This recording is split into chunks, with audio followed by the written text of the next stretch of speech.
വലിയ പ്രശ്നം ഫേസ് ചെയ്യുന്നുണ്ടല്ലേ? ഞാൻ നിങ്ങളൊന്ന് കൺഗ്രാറ്റുലേറ്റ് ചെയ്തോട്ടെ. തമാശ പറഞ്ഞതാണെന്ന് കരുതിയോ? അല്ല.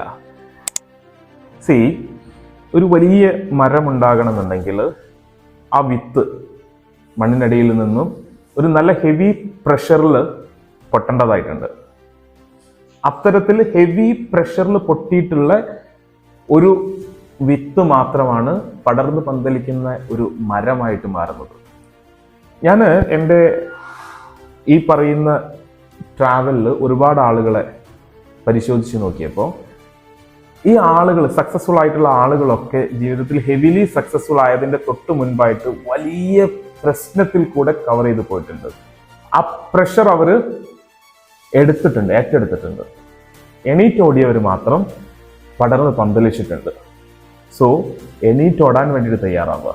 നിങ്ങൾ നിങ്ങളുടെ ജീവിതത്തിൽ ഹെവിലി ഒരു സക്സസ്സിലേക്ക് പോകുന്നതിൻ്റെ ഒരു സൈനായിട്ട് മാത്രം ഇതിനെ കാണുക. നിങ്ങൾ ഒരു ഹാർഡ് സിറ്റുവേഷനിലൂടെ പോവുകയാണെന്നുണ്ടെങ്കിൽ ഒന്ന് ഹാർഡ് എന്ന് കമൻറ്റ് ചെയ്യും.